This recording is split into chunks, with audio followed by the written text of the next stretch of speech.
찬송가 380장 찬송하시겠습니다.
세상 살아갈 때 주를 더욱 사랑합니다. 밝고 빛난 천국에 나의 영혼 들어가겠네. 날마다 주를 찬송하겠네. 주의 사랑 줄로서 나를 굳게 잡아 매소서. 아멘.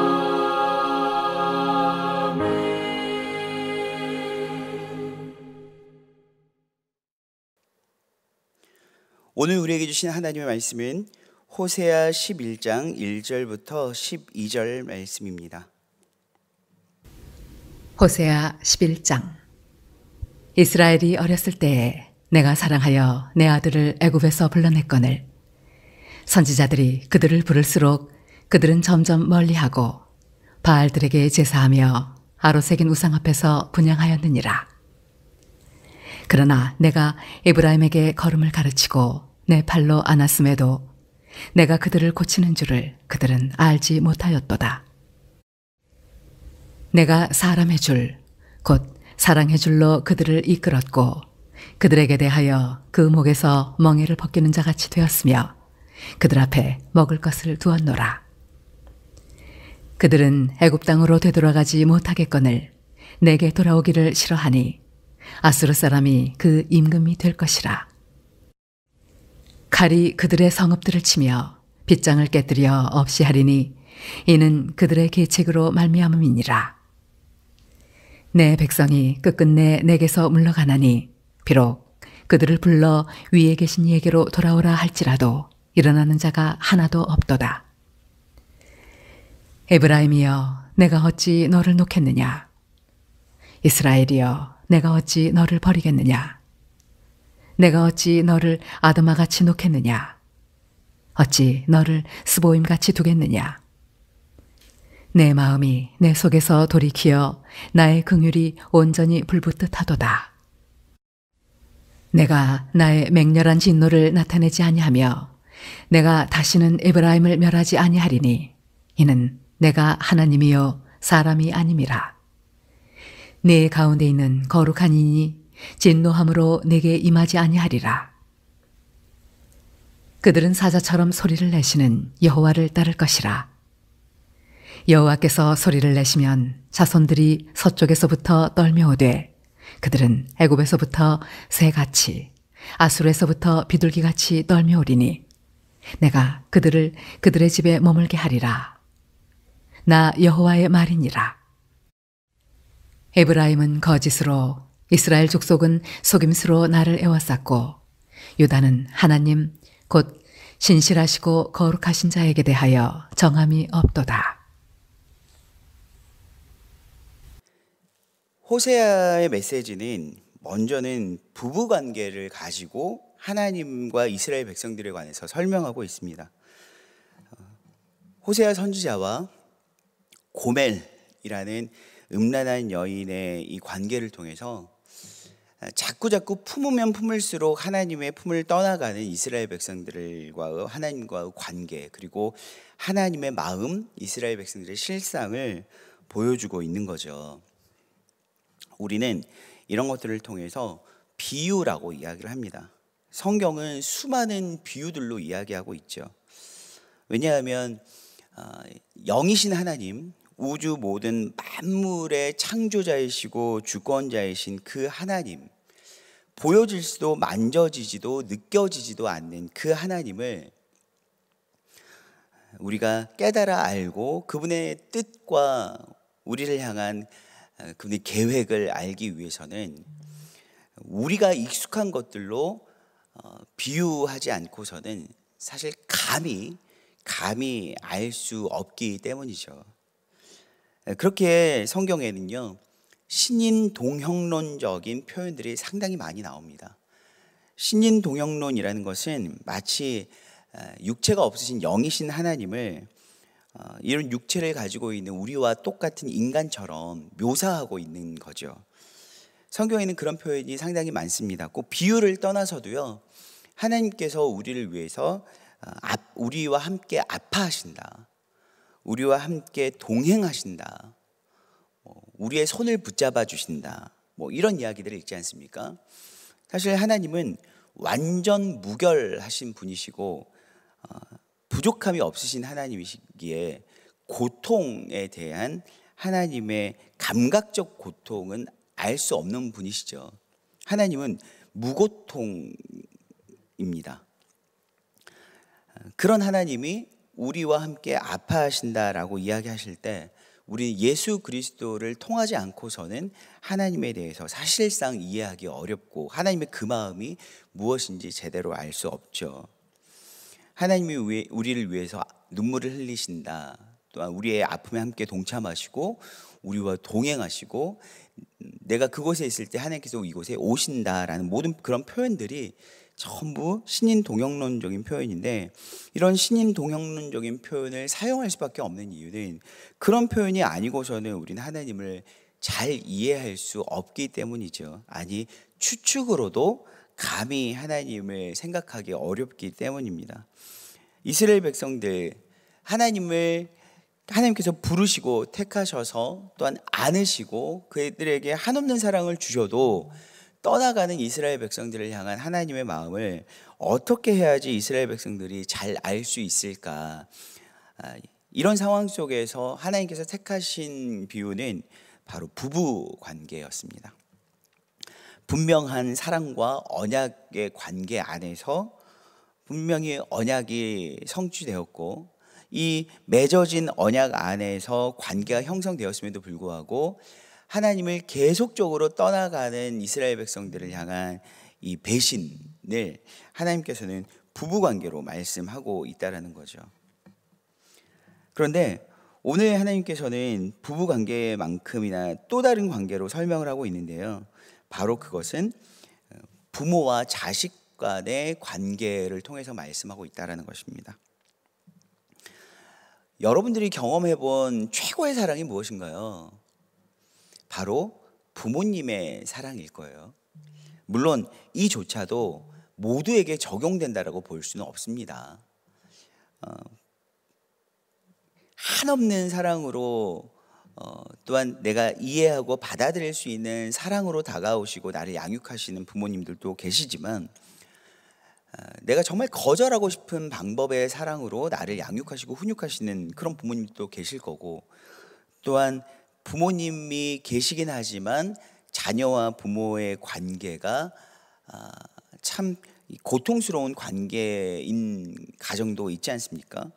그렇기 때문에 부모님의 사랑이라고 했을 때 모두가 다 납득 가능하고 부모님과 자식과의 관계를 통해서 하나님과의 관계를 설명한다고 해서 이 하나님의 마음이 이해되어지는 것은 아닐 것입니다.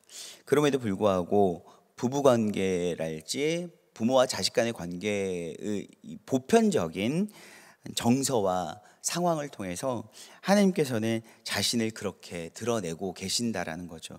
왜냐하면 사랑으로 맺어진 관계, 그 부모, 친구, 또한 이 부부라는 이 관계들은 사랑으로 맺어진 관계라는 공통점이 있고요. 그 사랑으로 맺어진 관계로서만이 하나님의 우리를 향한 마음을 조금이라도 이해할 수 있기 때문인 거죠. 그래서 하나님께서는 비유라는 방법을 통해서 말씀하십니다. 오늘 11장 1절에서도요, 어김없이 비유적으로 말씀하세요. 이스라엘이 어렸을 때에 내가 사랑하여 내 아들을 애굽에서 불러냈거늘 이라고 이야기하세요. 하나님께서는 이스라엘 백성들을요, 어렸을 때라는 마치 이스라엘 백성들의 과거 역사 속에서 이스라엘 민족들을 어렸을 때라고 하는 소년기나 유년기처럼 표현을 하고 계시고, 그때 남의 아들도 아니고 정말 내 아들이라고 표현하시면서 애굽에서 불러내었다라고 말씀하시는 거예요. 그러니까 애굽이라는 정말 타락한 그 상황 속에서, 그 나라에서 사랑하는 내 아들을 내가 사랑하여 불러내셨다라고 이야기를 하는 거죠. 2절입니다. 선지자들이 그들을 부를수록 그들은 점점 멀리하고 바알들에게 제사하며 아로새긴 우상 앞에서 분향하였느니라. 그런데 하나님의 그 사랑을 그들이 온전히 이해하고 받아들이고 순종하지 못했다라는 거예요. 가끔씩은요, 나는 그에게 사랑인데 그는 그 사랑을 사랑으로 받아들이지 못하고 그 사랑에서 자꾸 멀어져 가는 것들을 볼 수 있습니다.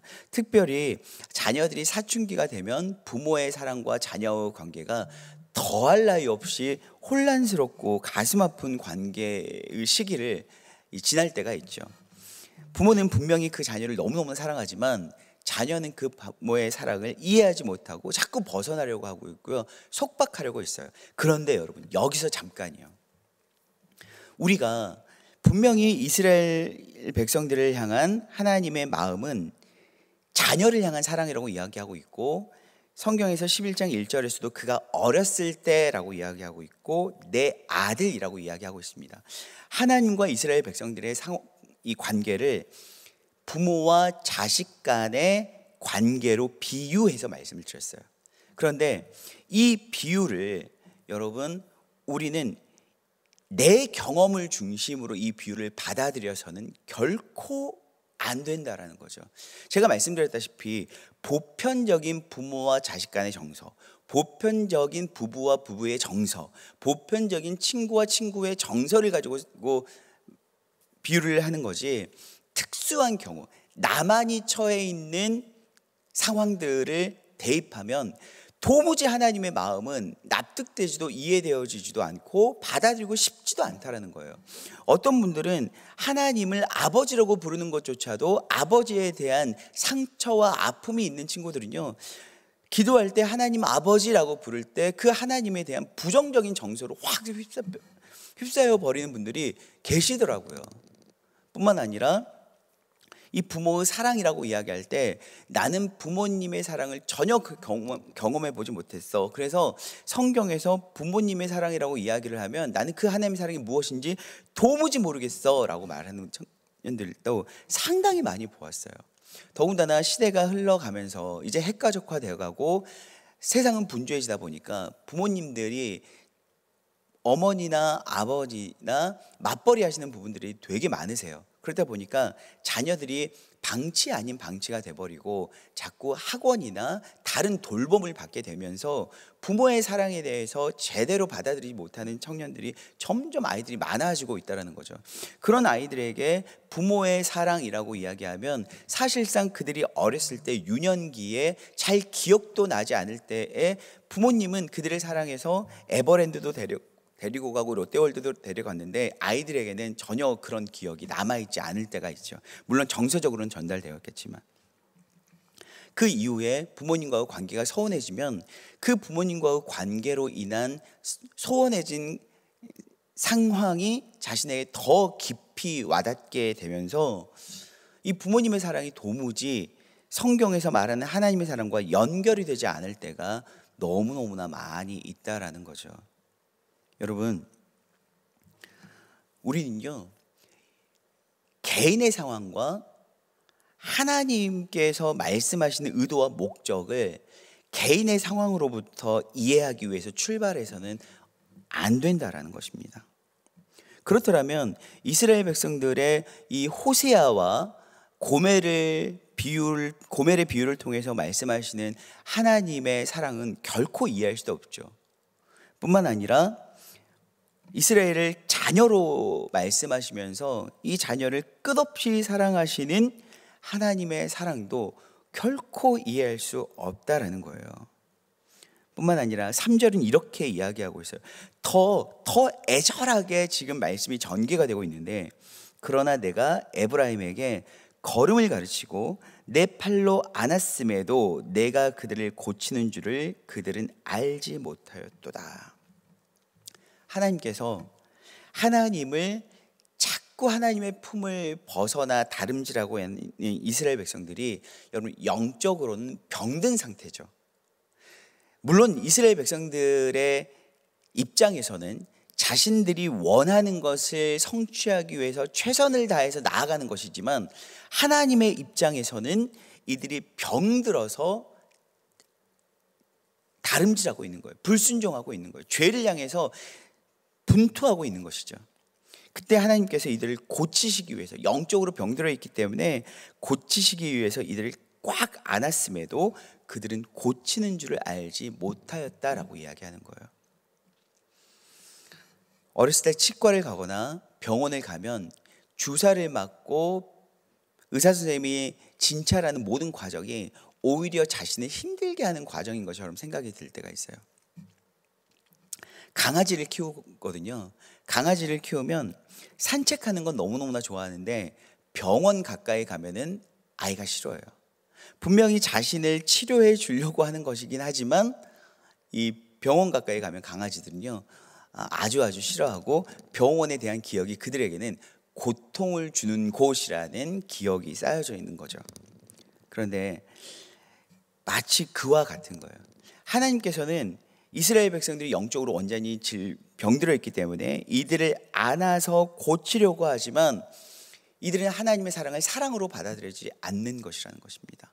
하나님께서는 부모와 자식 간의 관계를 통해서 끊임없이 설명하고 있고, 부부와 부부 간의 관계를 비유적으로 설명하고 있지만, 이들은 이 비유를 자신의 입장에서 여느 관계들과 비교하면서 이해하고 있지 못한다는 거예요.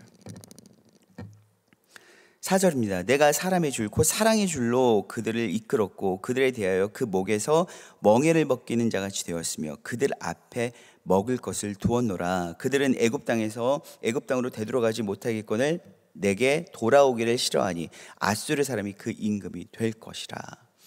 하나님께서는 그들을 돌이키려고 무진장 애를 쓰셨고 그들에게 하나님의 사랑으로 함께 하셨지만 그들은 모든 것들을 거절했다라는 것입니다. 성경을 보면 하나님의 그 사랑이 너무너무나 와닿을 때가 있어요. 물론 이 모든 비유들이 하나님을 전부 설명할 수는 없지만, 이제 제가 부모가 되어보고 이제 청년부의 목회자로서 청년들을 아버지와 같은 마음으로 대하다 보면 이 비유가 무엇을 말하고 있는지 이해가 돼요. 근데 여전히 청년들의 입장에서는, 아이들의 입장에서는 사실상 잘 와닿지 않을 수도 있죠. 그러나 이 비유의 말씀을 내가 아니라 내 입장에서 이해하고 받아들이기보다는 부모로서 말씀하시는 그 하나님의 입장에서 이해할 때 우리는 오늘 이 8절의 말씀이 우리의 가슴을 만질 줄 믿습니다. 에브라임이여, 내가 어찌 너를 놓겠느냐. 이스라엘이여, 내가 어찌 너를 버리겠느냐? 내가 어찌 너를 아드마같이 놓겠느냐? 어찌 너를 스보임같이 두겠느냐? 내 마음이 내 속에서 돌이키어 나의 긍휼이 온전히 불붙듯 하도다. 지금 하나님의 마음이 너무너무 찢어지는 거예요. 내 자녀이기 때문에 놓을 수 없는 이 사랑, 나의 신부이기 때문에 놓을 수 없는 하나님의 그 포기할 수 없는 마음을 오늘 이렇게 표현하고 있어요.